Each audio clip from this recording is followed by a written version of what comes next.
Eu sou o João Vitor Xavier e o CNN Esportes S.A. está no ar. Toda semana um entrevistado especial para falar do mundo dos esportes e do mundo dos negócios. Hoje eu recebo Gustavo Borges, medalhista olímpico, um dos maiores nomes da natação do Brasil e hoje um dos grandes nomes do mundo corporativo, um dos palestrantes mais requisitados do país. Gustavo, seja bem-vindo. Prazer estar com vocês aqui. Vamos conhecer um pouquinho da trajetória desse campeoníssimo do esporte brasileiro, medalhista olímpico, palestrante e que está envolvido no mundo corporativo do esporte. Vamos lá. Gustavo Borges entrou para o seleto grupo de medalhistas olímpicos em 1992. Na Olimpíada de Barcelona, o brasileiro conquistou a prata nos 100 metros livre, em uma prova com emoção até depois do fim, já que o placar não contou o tempo de Gustavo. Em Atlanta e Sydney, mais 3 pódios: prata nos 200 metros livre, bronze nos 100 metros livre e bronze também no revezamento 4 por 100 metros livre. Além das Olimpíadas, Gustavo também soma nada menos do que 19 pódios nos Jogos Pan-Americanos e 12 medalhas em campeonatos mundiais. A trajetória de Gustavo Borges inspirou nada menos que Thiago Pereira e César Cielo, também medalhistas olímpicos da natação brasileira e que já afirmaram ter em Gustavo uma de suas motivações. Hoje, o ex-nadador inspira pessoas para além das piscinas. Gustavo Borges se tornou empresário e palestrante depois da aposentadoria do esporte. Gustavo, o que é mais fácil, ser atleta ou ser palestrante? Eu acho que os dois têm os seus desafios.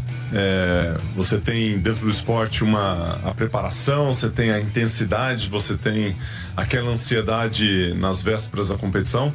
E na palestra você tem uma preparação um pouco diferente, né? Não é tão intensa fisicamente, mas ela exige muito em termos de conhecimento, em termos de conexões. E ambos têm os seus desafios. Acho que ser atleta é um pouco mais difícil. Palestra tem outro viés que é legal também. Você já passou de 1000 empresas, você já conviveu com todo tipo de público. Conta um pouquinho dessa trajetória, como é que surgiu a ideia de ser um palestrante, de levar o seu conhecimento do mundo do esporte para o mundo corporativo. Acho que a palestrante nem foi uma escolha ser o palestrante, né? Acho que a palestra me escolheu para ser um palestrante.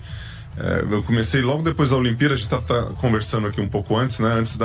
Logo depois da Olimpíada de 96, eu fui convidado para minha primeira palestra. Uma palestra. Antes eu fazia coisas em clubes, academias, né? Porque o esporte acabava me levando para esse público. Mas quando eu fui contratado por uma empresa profissional, né? Tive que fazer um PowerPoint, tive que fazer alguma coisa mais organizada. Minha mãe, que é Dona Diva, ela que montou a minha palestra, né? Eu falei, mãe, vou fazer uma palestra. E aí, o que você vai mostrar lá? Eu falei, não sei, você falando, né? Eu falei, não, peraí, vamos... organizar. Vou fazer, né? Atleta, fazedor, né? E aí ela montou e deu uma estrutura e eu fiz uma apresentação e foi uma palestra grande, foi no AMB, lembro até hoje, tinha uns 6, 7 mil pessoas aqui no anfiteatro do AMB e a partir daquele momento eu acho que eu senti legal. Foi duro, foi difícil, foi desafiador, né? Mas atleta gosta de um bom desafio e eu acabei entrando nessa vertente de palestra bem assim, algumas palestras até o ano de 2000. Quando eu volto para o Brasil em 2000, isso já faz 24, 25 anos atrás, comecei a pegar com mais força. Então uma conexão naquele momento que era uma vida mais focada, o esportista falando da sua experiência do esporte, até o momento que eu me tornei um empresário, um empreendedor e comecei a fazer as conexões de performance, não só com a vida do esportista, mas também com a vida do empresário, a vida do gestor, a vida do profissional que está no mercado de trabalho, com o mercado corporativo, e acabou tendo uma conexão muito legal. Então hoje eu tenho muita demanda para fazer essas conexões, né, da força mental do atleta com a força mental do empresário, da força mental do atleta com o profissional de sucesso. Seja ele um C-level de empresa, um gestor, seja ele um empresário e um vendedor, a área comercial, então se conectou muito bem. Eu já tive a oportunidade de assistir inúmeras palestras de grandes nomes do esporte, como é o seu caso. Oscar, a minha, você viu? A sua ainda não tive esse privilégio, mas aguardo o convite. Teremos a oportunidade. Mas do Oscar, do Bernardinho, do Giba, de grandes nomes. E é muito impressionante como o cidadão comum que está ali numa palestra, ele fica mexido, ele fica emocionado, ele fica tocado com a história do grande atleta, como vocês emocionam e como vocês tiram a pessoa comum do seu lugar, né? Como é incentivador esse mundo. Eu acho que é legal quando você fala de uma pessoa, você já não tem a barreira do desconhecido, né? Você chama um atleta, mesmo que, eu estava conversando com a jovem que estava aqui quando você nasceu, né? 97, não, mas 92 aconteceu aquilo. Então, independentemente... Você já era medalhista olímpico 3 vezes quando ela nasceu. Já tinha 2 Jogos Olímpicos. Então, independentemente da pessoa te conhecer ou não, a barreira de entrada, ela é baixa, né? Aquela barreira assim de, quem é esse cara que tá vindo aqui? Você já fala que foi um atleta, legal, gosto de atleta. Você já fala que foi medalhista. Você já tem aquela questão gostosa do esporte, da experiência de vida. Isso já deixa a palestra, pelo menos, uma tendência mais leve, né? Então, quando você traz as histórias, a resenha do esporte, junto com conceitos que você vivenciou e que você aplica no seu dia a dia, acho que essa conexão é muito boa, principalmente quando você tem empresas que estão em eventos que estão tratando de assuntos muito técnicos, estão aprofundando em temas que são da realidade do dia a dia deles, né? É quase que um respiro para você falar de atitude, para falar de resultado de uma maneira diferente, né? E para em cima dessas histórias olímpicas, acho que tem uma conexão muito boa. Gustavo, você fez uma travessia profissional. Você saiu de um atleta muito vencedor para um empresário muito bem sucedido. Como é que foi essa ponte e como foi essa transição de carreira? Foi uma transição dura. Qualquer transição de vida, seja ele... Imagina assim, o tipo de transição que tem. Você pode transicionar de um projeto dentro da mesma empresa, é uma transição. Você pode transicionar de uma carreira. Você pode transicionar no mesmo trabalho que você faz, mas em empresas diferentes. Então, sempre quando tem uma mudança, né, e você transiciona de uma coisa para outra, ele te tira um pouco daquela zona de conforto e faz com que exige um pouco mais de você. Em termos de conhecimento, de preparo, de atitude, de energia, né? Porque às vezes você diz, tô aqui, já tô há 10 anos, 20 anos aqui fazendo esse negócio, e fica mais natural ali, você já tá confortável com aquilo, né? E a nossa mente, ele sempre tá buscando conforto. A gente tem que fazer um exercício muito duro de sair desse conforto para poder exigir mais a gente, para poder fazer mais. O atleta, ele faz isso diariamente e tem um treinador que fala, né? Tá ali do lado. E nos Estados Unidos, que eu morei durante muitos anos, o treinador é assim, do your best, faça o seu melhor. E fazer o seu melhor é você ser melhor hoje que foi ontem. Então, nesse aspecto, tá tudo resolvido. Já na transição, eu fiz uma transição de carreira, eu era um esportista e fui empreender. São 2 bichos muito diferentes na prática, no que você faz. Em termos de conceito e valores e construção de aprendizado, eles são muito parecidos. Mas eu precisei entender planilha de fluxo de caixa, precisei aprofundar em investimento, gestão de pessoas, justiça liderança. Do trabalho. Justiça do trabalho, impostos, né? Você começa a ver, cara, eu tenho que lidar com impostos, né? Com justiça do trabalho, e aí você começa a ter alguns elementos que você não tem habilidade para lidar e você precisa aperfeiçoar. Então, da mesma forma que eu precisei, dentro do esporte, me dedicar muito, né, horas e horas para ser um bom atleta, eu preciso me dedicar horas e horas e horas para ser um bom gestor. Só que eu comecei a ser atleta com 9, 10, 11, 12, 15 anos. Você vai crescendo assim, né? E quando você tá com 30 anos, 25, 27, agora você tem que aprender tudo aquilo para dar uma guinada na vida. É um pouco mais desafiador. Então essa transição, ela levou 4 anos. E deu tudo certo, foi tudo certo. Queria falar um pouquinho com o Gustavo Borges, que investe na formação de talentos no esporte brasileiro e que é um profundo conhecedor, um dos grandes atletas olímpicos do Brasil. O que falta para o Brasil se tornar de fato uma grande potência olímpica, Gustavo? O que seria uma grande potência olímpica? Acho que essa é a primeira pergunta, né? Porque às vezes a gente fala de ser uma potência olímpica e compara logo com os Estados Unidos, por exemplo. Mas revelar em grande quantidade e com... Então, para revelar em grande quantidade, precisa de volume. Pra você ter uma ideia, até 2018 o Brasil era o 5º país mais sedentário do mundo. Constância também. O Brasil tem picos em alguns esportes. Se a gente pegar, por exemplo, as Olimpíadas dos anos 90, nós tivemos 2 fenômenos. Gustavo Borges, Fernando Scherer. Depois tivemos uma grande fase... chegando ao ouro olímpico com o César Cielo. E se for olhar nas últimas edições olímpicas, muito pouco do que vocês plantaram ficou. Então, para quem acompanha, fica o sentimento de que algum lugar, como país, como estrutura de esporte, o Brasil falhou para não ter tirado de 3 fenômenos, uma grande quantidade de atletas que podiam continuar com esse legado. Então, Isso acontece em muitos esportes, no tênis. Agora que o Brasil volta a ter um grande nome, desde o Guga, e por aí vai em várias outras modalidades. É um tema muito complexo, né? Eu trouxe um dado aqui para você que é o seguinte: até 2018 o Brasil é o 5º país mais sedentário do mundo, segundo dados de IBGE. Então é um país sedentário que não tem a prática da atividade física no seu DNA. Nós não gostamos de praticar esporte. Não gostamos de praticar esporte. Então, se você vai para a linha de academias, eu fiquei muitos anos como diretor, hoje eu estou como diretor, mas eu já fui presidente da Associação Brasileira de Academias. O percentual da população que faz atividade física no Brasil é baixíssimo. Imagina dentro de uma academia, que era o nosso segmento e que eu ainda estou atuando. Então, você já não tem a prática da atividade física como algo que está na mente das pessoas. Muitas pessoas gostam de futebol, que é diferente de você gostar da prática de atividade física. Se você pegar esportes mais estruturados, que ao longo do tempo tiveram muitos resultados, né? Você vai pegar o vôlei, você vai pegar a ginástica com alguns talentos, e faz um trabalho espetacular. Você pega o judô, que sempre traz uma medalha, a natação. Qual medalhista, o esporte mais vitorioso em termos de medalhas olímpicas, né? Não, vela também. Vela e judô. Vela e judô. Natação tem um número relativo ali, né, de medalhas. Mas a hora que você pega a estrutura que a gente tem, dentro das universidades ou dentro das escolas, você já não tem um incentivo muito grande para a prática esportiva. E principalmente quando você vai lá para a educação física, que não é uma matéria que é levada a sério como matemática, como química, como biologia, português, que eu acho que deveria ser. E aí você tem algumas questões que você está mais preocupado num exame para te liberar ali, né, um atestado para te liberar da atividade física, do que realmente praticar. E a hora que você vai na estrutura como um todo, o Brasil é formado por clubes. Então o incentivo, o que precisa acontecer é a estrutura do clube para que dê certo. Então são vários elementos: infraestrutura, a mentalidade do brasileiro para poder investir, incentivar ali. Vou dar um exemplo muito claro disso, né, da mentalidade. E também aí recurso, porque o Brasil é muito dependente, dentro dos clubes e dentro desses elementos que eu estou falando aqui, de incentivo fiscal. Incentivo fiscal é dinheiro do governo. Então, quando você tem tantos elementos assim para se prepararem para acontecer o negócio, você fica esperando o governo investir para que o negócio cresça.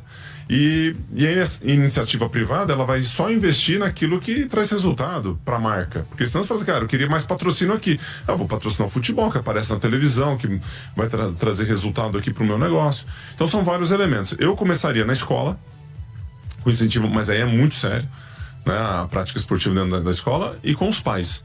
Acho que se os pais se envolvessem mais, né, dentro da cultura esportiva, aí eu acho que a gente tem um grande crescimento dentro do nosso trabalho. Pegar países que têm uma população baixa, como Austrália. A Austrália, ela leva a natação muito a sério. É uma ilha, todo mundo lá nada, deve ser, não tenho detalhe aqui, mas é muita gente que está praticando a natação. Você tem volume, tem infraestrutura, você tem resultado, tem bons técnicos, né? Acho que o pilar do treinador, ele é muito importante. Você tem bons treinadores. Mas o que eu mais escuto, assim, ao longo dos anos, é o Brasil, para o Brasil ser uma potência. Acho que no que a gente vem fazendo nos últimos anos, a gente tem um investimento muito grande no alto rendimento. Você pega a Olimpíada de 2016, você pega a Copa do Mundo, isso tudo é alto rendimento. E como é que tá a base? Então pega todo esse dinheiro e investe lá embaixo, na formação, né? Mais dinheiro na formação do que no alto rendimento. Você vai ter um fluxo de atletas que vão chegar no topo. Só que aí, se você investe lá, você não vai investir aqui em cima, que são os atletas que estão dando resultado. E aí, como é que você faz? Tem um dinheiro só, R$1, onde você põe? Aí começa toda uma discussão. Onde você colocaria? Eu colocaria na base. Colocaria na base. Aí alguém pode falar assim, pô, é fácil, agora você já não está nadando mais, né? Porque quando você estava no alto rendimento, você queria aquele dinheiro, né? Então pode até ter isso. Então é uma situação muito complexa. Mas o investimento na base, na infraestrutura, no conhecimento técnico, isso é o que faz com que todo o resto, consciência de pais, né? Tirar a turma do sedentarismo, falar de atividade física como solução, né, mais ampla na prática do ser humano, né, do crescimento. Os benefícios do esporte são gigantescos. Então, se você tem todos esses elementos, não é o número de medalha hoje que você vai se preocupar, é o que a gente vai fazer como nação esportiva no futuro. Pra você ter uma ideia, em 92, que você acompanhou, a gente estava falando aqui, a gente conseguiu 3 medalhas olímpicas. 3 em 92. Na última aqui foi 20, na penúltima 23. Pô, a gente andou bastante até. De 3 para 20 não tá bom? Pô, tá, mas eu quero 40. Pois é, então vamos fazer o resto. Porque querer, né, todo mundo quer que o Brasil seja uma grande potência. Aí você entra na administração do esporte, nas confederações, aí você vai dentro do Comitê Olímpico Brasileiro, que tem muita exigência das confederações para fazer isso. Aí você entra no clube, é um ecossistema muito, muito difícil. E não é só no Brasil, não. O Michael Phelps agora fez uma crítica dura à US Swimming, federação que ele representou durante tantos e tantos anos. Como o maior atleta da história dos Jogos Olímpicos. Então, assim, só que a estrutura americana, ela é muito mais robusta, o volume é muito maior. Então, você vai ter um ano que você vai ganhar 55% das medalhas do Mundial e outras vai ganhar 45%, e 45% vai ser ruim. Na entendeu? minha terra diriam o seguinte: se tá ruim pra ele, imagina pra nós. Exatamente. Quando a gente não vai bem, a gente ganha 0 medalhas. Né? Ganha 0 medalha. Quando a gente vai bem, ganha 3, 2. Né? Nesse último Mundial a gente sofreu um pouco. Mas é uma transição, ano pós-olímpico, então, mas é volume. Vamos falar dos clubes. O Brasil tem algumas grandes marcas. Podemos lembrar aqui de Minas Tênis Clube, podemos lembrar de Pinheiros e Mackenzie, tantos grandes clubes. Mackenzie, meu pai jogou basquete no Mackenzie. São grandes casas e o esporte do Brasil deve muito a essas casas. O que pode ser feito para fortalecer o esporte de clubes no Brasil?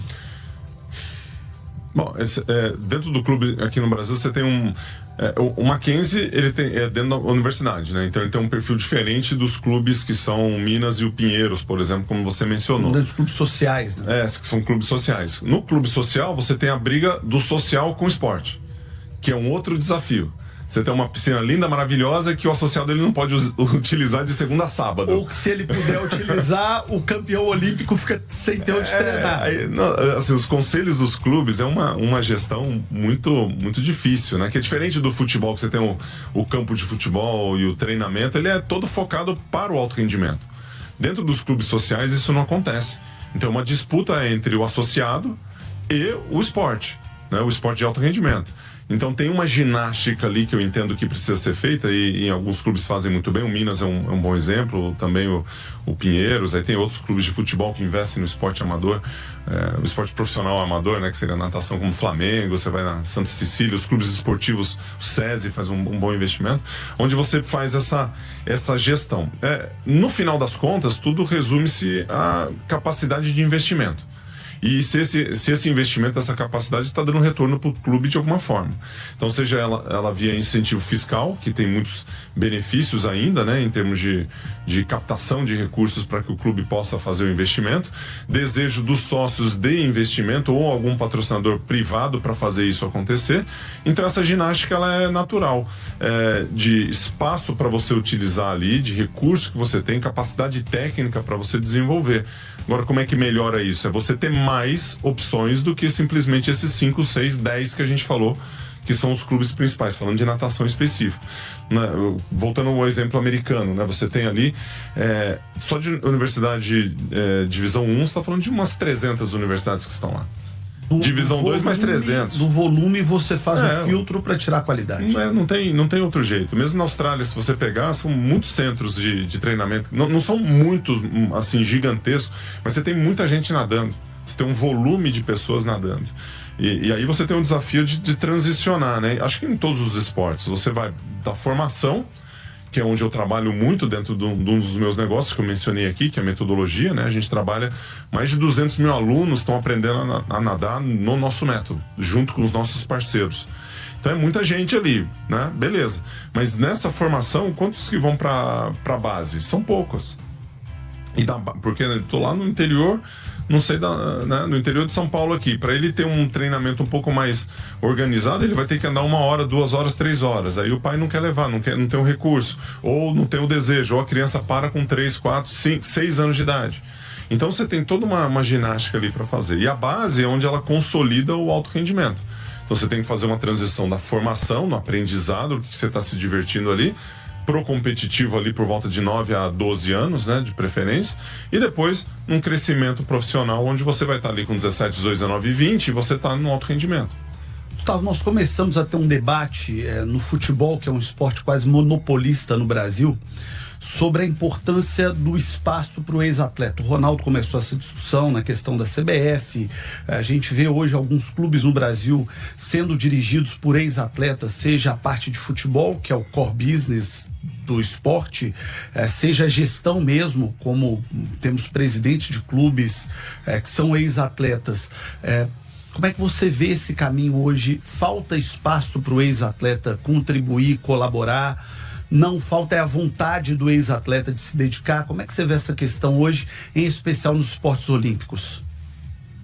Não sei se eu saberia responder de maneira muito objetiva essa pergunta. Eu acho que quando você trazer pessoas que são ex-esportistas para uma gestão e essa pessoa ela não tem capacidade de gestão, não é o fato de ter sido um ex-atleta que vai fazer ela uma boa gestora ou um bom gestor. Então acho que é muito difícil. Acho que pessoas erram quando querem trazer o ex-atleta a forçar a barra. Só pelo fato de ser um ex-atleta. Só pelo fato de ser um ex-atleta. Isso, para mim, não é, é algo que você pode utilizar talvez em algumas áreas de consulta ou de desenvolvimento, trazer, escutar, ter a voz. Mas se você fala assim, um cargo de gestão precisa de preparação. Então, quantos atletas estão se preparando nessa área de gestão para assumir um cargo, por exemplo, de presidente de clube ou de gestor de clube? Você tem agora os clubes privados, você tem empresas e no caso não precisa ser só dentro do esporte em si, você pode estar em qualquer empresa, você pode ser o presidente de qualquer empresa gigante sendo um ex-atleta. O perfil é muito legal, passou por desafios, resiliência, superação, cresceu, teve planejamento, deu lá a cara a tapa, fez o negócio acontecer. Olha as características que você tem. Você tem um atleta ali de 25, 30 anos que terminou todo esse processo, pode nem ter sido o melhor dos atletas ali em termos de resultado olímpico, mundial, que seja, mas ele teve experiência. Valências boas demais, né? Ele trouxe ali, ele tem os aprendizados. Aí você joga isso para dentro do mercado, qual que é a preparação que eu preciso fazer para ser um bom profissional? E aí essa preparação é que a gente precisaria estar observando, né? Quantos atletas estão realmente aprofundando? Porque senão eu vou trazer qualquer ex-atleta aqui. Não é o caso. Tem que ter o interesse, tem que ter a preparação e tem que ter o filtro. Qual que é o filtro? É competência. Não adianta, o fato de ser um ex-atleta não te qualifica para ser um bom gestor. Não qualifica. O que qualifica para ser um bom gestor é você ter a capacidade e desenvolvimento numa área de gestão, e se você tem um conhecimento do esporte além dessa capacidade, você está na frente de um gestor que não tem. Aí eu gosto. Porque às vezes fala assim, eu fui um ex-atleta, eu conheço aqui. Beleza, então vamos lá. Vou comparar com alguém do mercado. Qual que é a diferença de eu trazer um cara de uma empresa multinacional, colocar aqui para fazer a gestão do meu negócio, e nesse momento eu tenho um bom gestor. E aí? Aí eu contrato o ex-atleta para dar um suporte para mim, que pode ajudar no negócio, se for o caso. Você nunca pensou em se posicionar como um dirigente esportivo, como disputar espaço no Comitê Olímpico Brasileiro, na Confederação Brasileira de Natação? Não, eu já ajudei, eu já Brasileira de Desportos Aquáticos, né? Eu já contribuí de várias formas, tanto em grupos de esportistas quanto em confederação, Comitê Olímpico, já participei de comissões, já participei de comitês, eu acho que eu já contribuí de certa forma, e estou sempre aberto assim de uma maneira consultiva a ser parte, né? Nunca levei muito a sério a participação mais a fundo, porque demanda tempo, é uma dedicação integral quando você entra numa jornada como essa, e meus objetivos são outros, né? Eu tenho outras coisas que estão no meu radar ali, e ter mais isso no meu dia a dia seria muito complicado. Então preferi seguir um outro caminho, mas sempre disposto a ajudar, né? Quando a turma me aciona ou tem alguma coisa mais estruturada, dentro da FINA, por exemplo, eu participei durante muitos anos da comissão de atletas, muitos anos, e é diferente, né? Quando você está numa associação. Hoje eu participo de associação que tem a ver com esporte, mas tem a ver com academia. Então, na Associação Brasileira de Academias eu estou lá como diretor, já fui presidente, estou lá como diretor, então, que é do meu segmento, né? Que é diferente ali do que você mencionou, mas sempre disposto a ajudar. Gustavo Borges, um dos maiores fenômenos da história do esporte do Brasil, medalhista olímpico e palestrante, empresário, muita coisa para trazer no CNN Esportes SA. Mas agora chegou a hora do Giro SA, as notícias dos negócios e do esporte no Brasil e no mundo, no oferecimento de Gerdau. O futuro se molda. Vamos lá. Com Gustavo Borges, medalhista olímpico, palestrante, empresário, trazendo muita contribuição para esse mundo do esporte e dos negócios aqui no CNN Esportes SA. Mas eu queria voltar mais para a carreira de atleta agora. Você talvez ganhou a medalha mais sofrida da história do esporte do Brasil. Eu era menino, eu tinha 10 anos e me lembro como se fosse hoje daquela Olimpíada de 92. Você bate a mão na chegada e seu nome aparece em último lugar. Por um problema técnico lá em Barcelona, não registrou a sua chegada. Cara, como é que é você ganhar uma medalha olímpica com esse tamanho de sofrimento? Deu uma bela história, né? Porque é uma história que eu conto em palestras, inclusive, e ela tem um enredo assim interessante, né? Porque primeira Olimpíada, 19 anos, chegando ali do nada, no ano anterior eu já tinha tido um bom resultado. Mas eu chego com uma expectativa alta, porque o Brasil não tinha muitas medalhas ali, né, pra conquistar. O pessoal tava com uma expectativa muito grande no meu resultado, né? E quando eu faço a prova, primeiro 200 metros eu tava bem pra caramba e fiquei em 22º, então já foi um problema. Um baque, né? 2 dias depois tem que nadar o 100. Então já tava assim meio ali e tal, mas me recuperei emocionalmente e tal. E quando eu me classifico pra final, eu tô em segundo lugar nas finais, eu tô firme, tô confiante. Pô, classificar em segundo é mão na taça. Bom pra briga, né? É bom pra briga. Eu queria já pegar minha medalha, já tá resolvido aqui, dá a medalha que já resolveu. E aí eu vou pras finais e quando eu chego, era visível ali na transmissão que eu tinha ficado entre os primeiros. Não dava pra identificar muito que a natação, né? Tem aquele negócio, chega todo mundo embolado ali. E aí, mas eu lembro que eu cheguei na frente do Biondi, que tava do meu lado direito. E aí quando eu olho pro resultado, realmente o placar, ele, que é muito sensível ao toque, ele não registrou meu tempo. Era você o Popov, né? O Popov tava na chegada, ele tava do meu lado esquerdo, Biondi aqui do lado direito, e mais 2 adversários que foram terceiro e quarto do outro lado. Terceiro e quinto, na verdade. Não, foi quarto ali. Quarto e quinto Biondi, foi assim. E aí, a hora que eu bato a mão no placar eletrônico, percebo que eu chego atrás do Popov e na frente do Biondi, que tava do outro lado. Dá pra sentir? O atleta sente? Ah, sente. Você sabe na frente de quem você chegou, mesmo com aqueles centésimos ali? Não, se for muito próximo, você não consegue perceber. Então, numa chegada de uns 50 metros, você não tem nem noção. Só que se você tem uma folguinha, pelo menos ali de 1/10, né, que é pouca coisa, né? Uma folguinha de 1/10, assim, dá pra você perceber. Não necessariamente, se você chegar mal e acha que chegou bem e o outro chegou mais forte, pode ser que você perca ainda. Você perca a prova. Mas você percebeu naquele instante? Na minha percepção, eu cheguei na frente do Biondi e atrás do Popov. E aí, a hora que eu olho pro resultado, deu 8º. Aí foram 40 minutos, né, de espera. Você teve que recorrer, né? Logo no 8º lugar já teve o recurso. Aí eles olharam o videotape na época, né? Não era nada digital, foram pro videotape.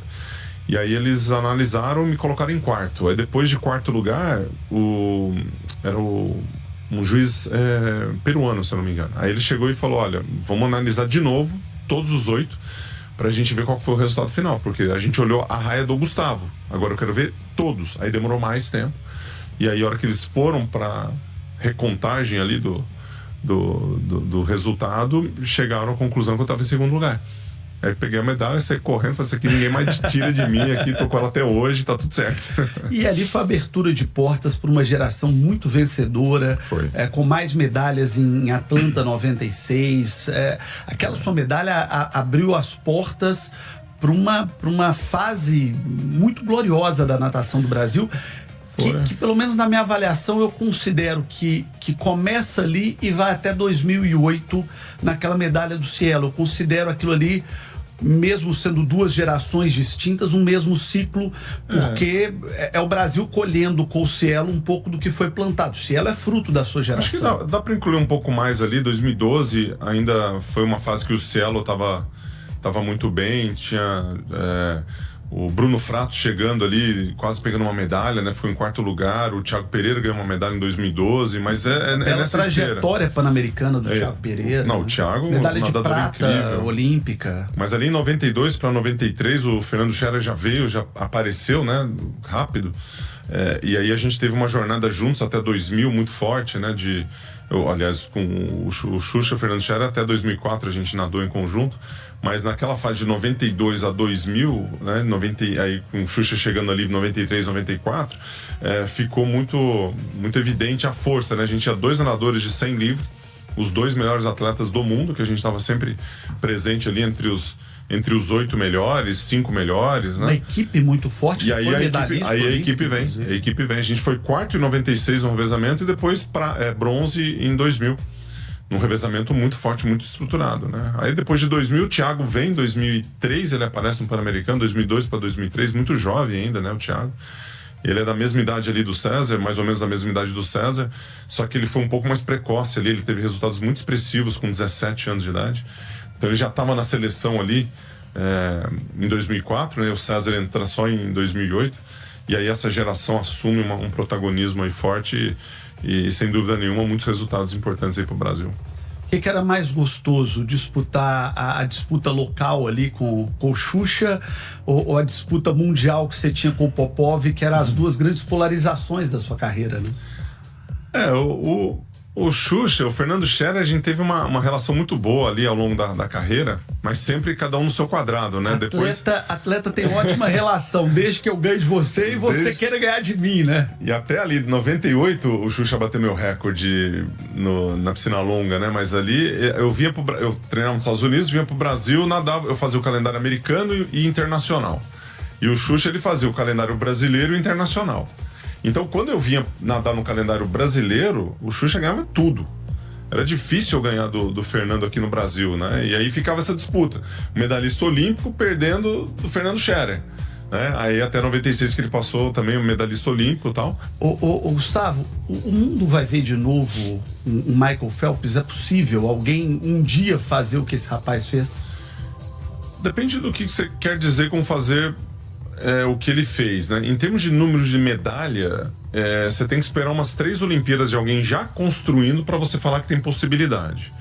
Em termos de títulos e a grandiosidade que ele fez, acho que com 2 Olimpíadas você pode ter isso, né? Acho que, não sei se talvez seja a mesma coisa. Vou explicar aqui.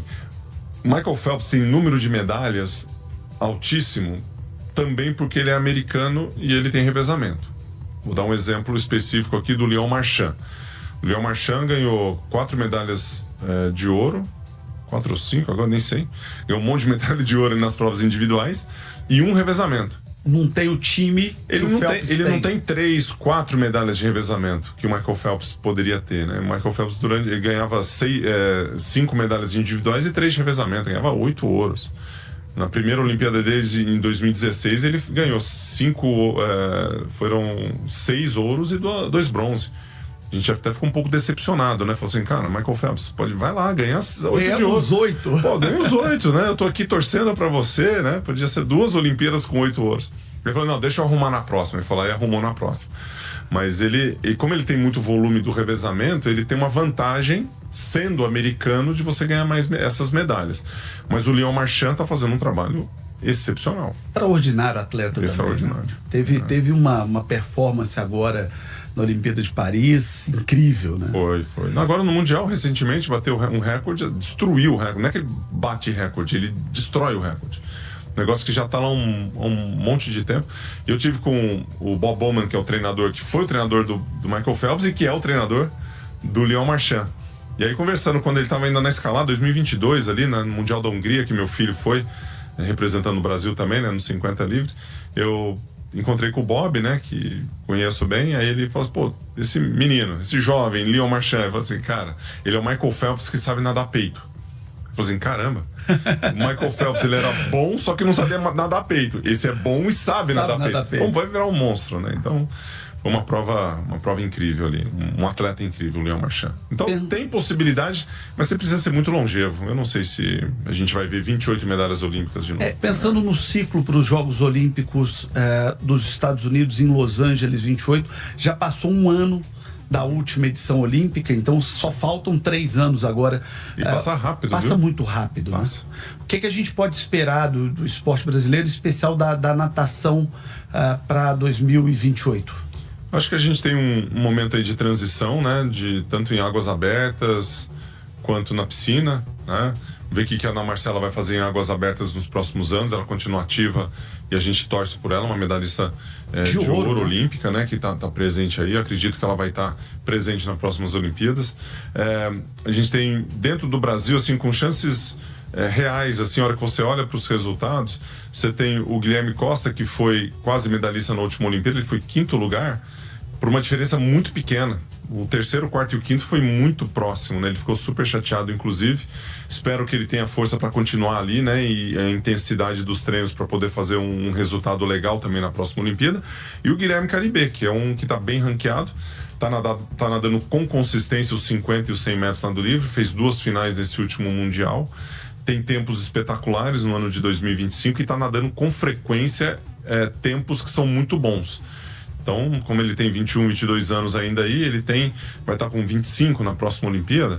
Eu acho que acho que vai estar com 24, desculpa. Ele tem uma presença muito boa em termos de resultado. Tem mais 2 bons ciclos olímpicos ainda, esse mais um pelo menos. Se desejar tem mais um, mas esse próximo acho que é onde está a mira dele e ele deveria entrar com bastante força. E vai entrar com força, lógico, né? Muito bem, Gustavo Borges, medalhista olímpico, empresário, palestrante, nosso convidado de hoje no CNN Esportes SA. Vamos para o de Primeira SA, perguntas rápidas, respostas curtas, no oferecimento de Gerdau, o futuro se molda. Vamos lá?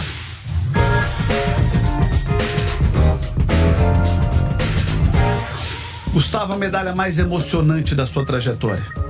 Medalha mais emocionante? 92. 92 foi uma das mais emocionantes. Montjuic. Palau de Montjuic, esse aí mesmo. Barcelona. Aquela sofrida que nós já... teve muita emoção ali, muito tempo de emoção. A mais emocionante durante um período longo. O que é a natação pra você? Natação pra mim é vida, é profissão, são valores e família também, porque tudo foi dentro d'água. Um ídolo no esporte? Ídolo no esporte, Michael Phelps. Michael Phelps, um gênio dentro do esporte. O adversário mais duro? Popov.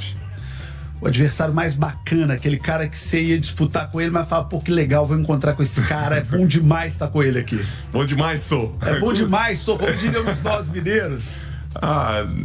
Não que era bom demais assim, né? Mas eu gostava de competir com o Xuxa, claro. Uma disputa ali, numa rivalidade muito grande. E acho que essa rivalidade nacional me fez um atleta melhor. Você é medalhista olímpico, empresário bem-sucedido, palestrante dos mais requisitados do país, escritor. O que falta? Falta continuar a plantar uma sementinha do sonho impossível na mente das pessoas e construindo bons cidadãos, boas pessoas, tanto no âmbito familiar com os meus filhos, quanto nas empresas e com as pessoas que eu entro em contato. Acho que tem uma longa jornada ainda pela frente. Quando você lembra do Gustavo Borges, atleta, e quando você vê o que o Brasil tem hoje como esporte, o esporte no Brasil está dando certo? Eu acho que a gente evoluiu bastante, sim. A gente não pode... Eu dei uma métrica aqui, a gente ganhou 3 medalhas em 92, 20 e poucas medalhas nas Olimpíadas recentes. Mas eu acho que tem um caminho grandioso pela frente. Acho que a gente precisa fazer mais, precisa trabalhar mais e crescer. E mais na cultura esportiva do que qualquer outra coisa, porque o esporte, ele faz com que você viva mais e viva melhor. Então esse que é... Eu vou sair desse programa com a promessa. Eu vou sair do grupo dos sedentários para passar para o grupo. Você é sedentário? Eu sou sedentário. Mas é que assim. A estatística leva a maioria das pessoas a isso. Mas eu vou ajudar a quebrar essa estatística. Vai, que maravilha. Eu fiquei muito assustado e muito preocupado com a sua informação que o Brasil está entre os 5, para quem não pegou o início do programa... Isso pré-pandemia. O Brasil entre os 5 países mais sedentários do mundo. Vamos fazer uma campanha para vencer o sedentarismo no Brasil. Na pré-pandemia, a gente evoluiu um pouco no pós-pandemia, como muitos países, né, que veio com a mentalidade de esporte, mas eu fico feliz que agora você vai sair dessa estatística e entrar do outro lado. Você menos um sedentário. Obrigado, Gustavo. Maravilha, obrigado, João. Obrigado, Gustavo Borges, nosso entrevistado no CNN Esportes SA. Obrigado pela sua audiência. No próximo final de semana, com mais um grande convidado para falar do mundo dos esportes e do mundo dos negócios. Muito obrigado e até lá.